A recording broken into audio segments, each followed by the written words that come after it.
di mata kami, kebijakan apapun ketika menabrak dari cara pandang kita untuk mengafirmasi, memuliakan terlebih guru, saya kira harus direvisi. Apakah ada ruang untuk dilakukan revisi? Sangat mungkin dan bisa dilakukan itu. Dengan koridor tetap sesuai dengan undang-undang yang ada, yang kita punya. Regulasi yang kita punya. Jadi sekali lagi, ini kerumitan yang tidak perlu dilakukan sesungguhnya. Kalau semangatnya adalah memberikan afirmasi bahwa kebijakan P3K ini kebijakan jangka pendek untuk mengafirmasi guru-guru yang sudah mengabdi lama, umur sudah 35 tahun ke atas.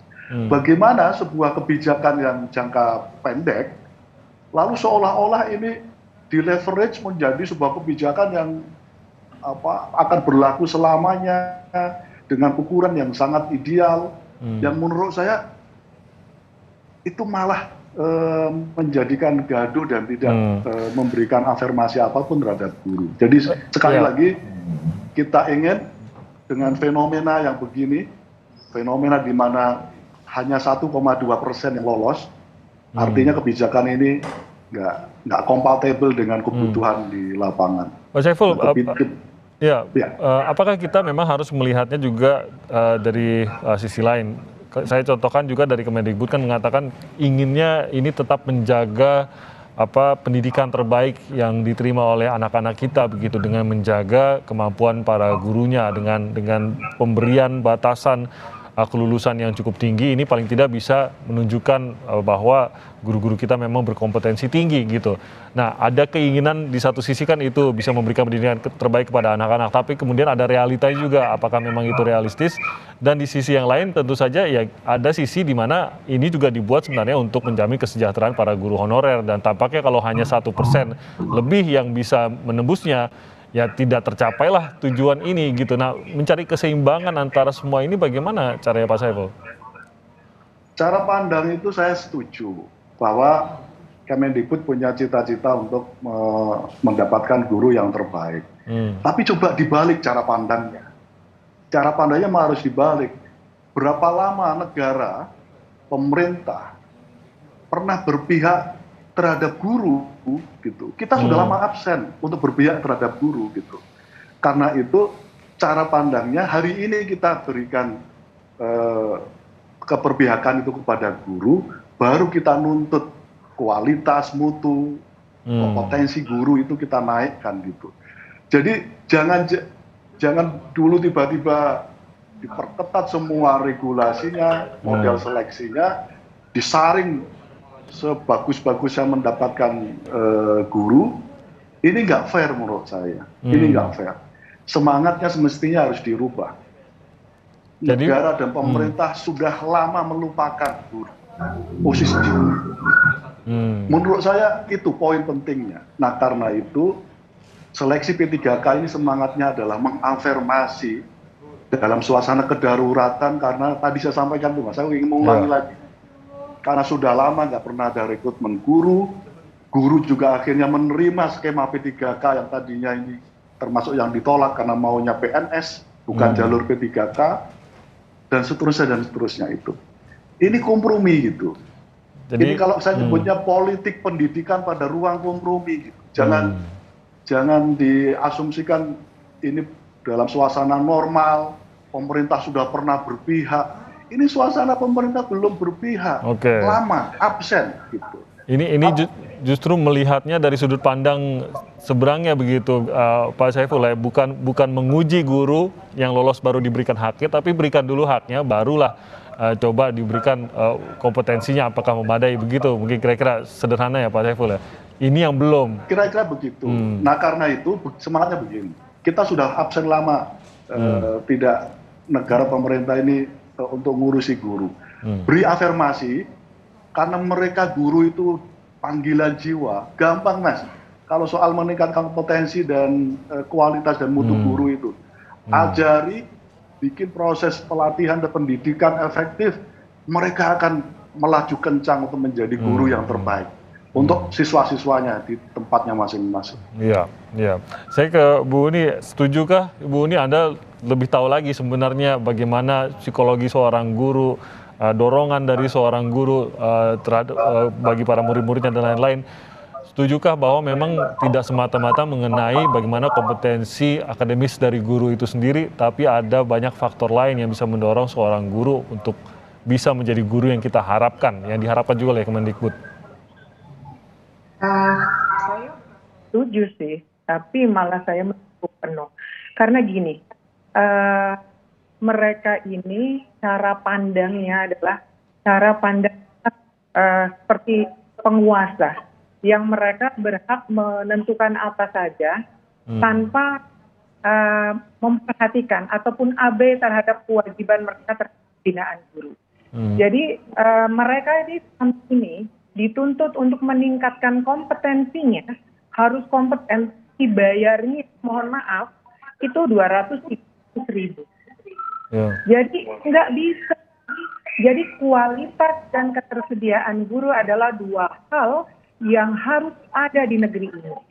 Nggak bisa dengan cara mengatakan bahwa Anda itu nilainya jelek, jadi Anda nggak berhak menjadi guru.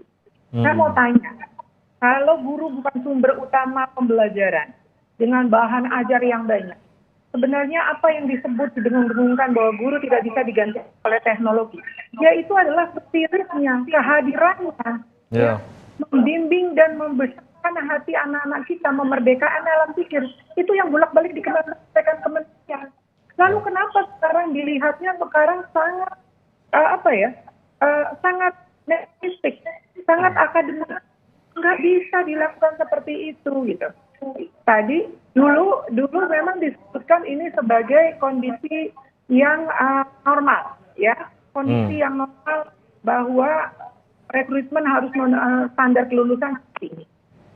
Tetapi saya ingin mengatakan bahwa ya guru-guru honorer ini membuktikan, membesarkan, menghasilkan Pak Saiful Huda. Tuh yang kayak begitu tuh ketua komisi yang pinter, yang berkhidmat untuk itu hasil honorer juga itu, apalagi kalau di pesantren. Ya, saya mau tanya, ya. Jadi yang utama adalah bagaimana memerdekakan alam pikir, memberikan ruang kepada honorer berkembang dan memberi kesempatan yang sama kepada yang lain. Dan ini saya juga mendukung jangan sampai ini adalah kriteria akhir P3K ini untuk pengangkatan guru.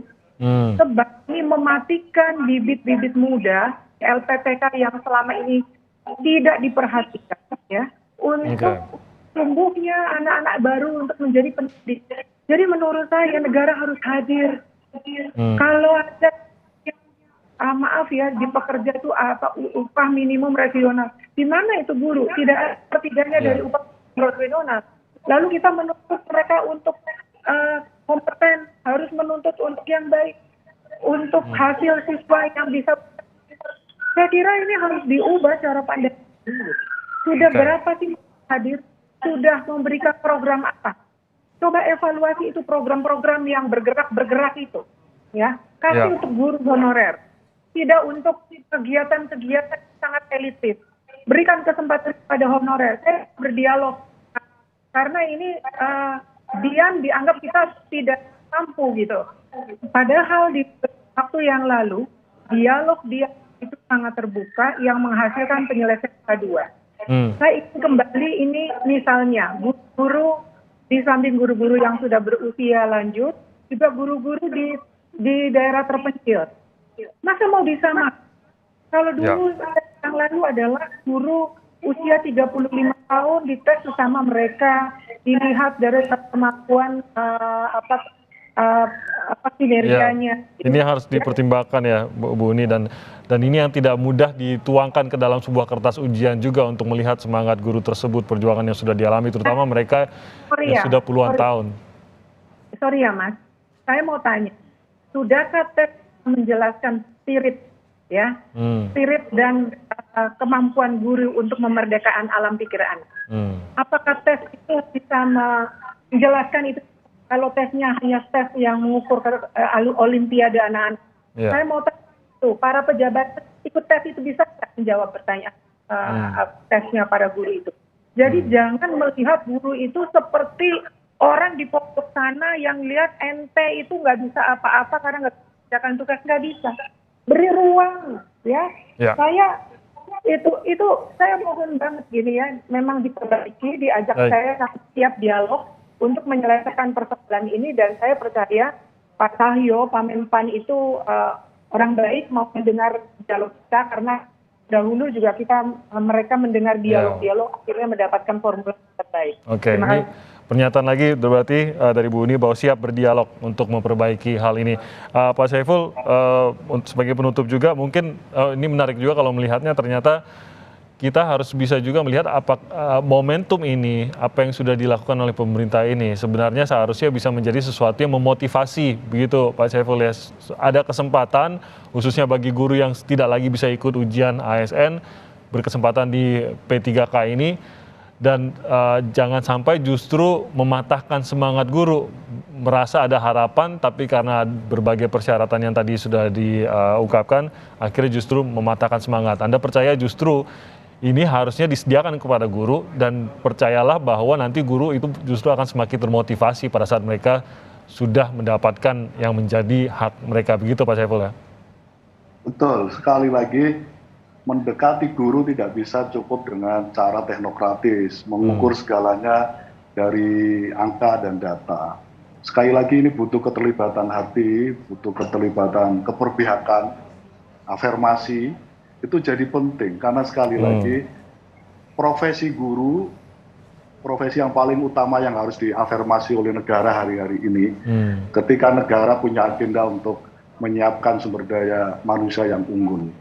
Dan caranya adalah afirmasi dulu mereka, baru menjadi ruang untuk konsolidasi peningkatan kompetensi dan kualitas.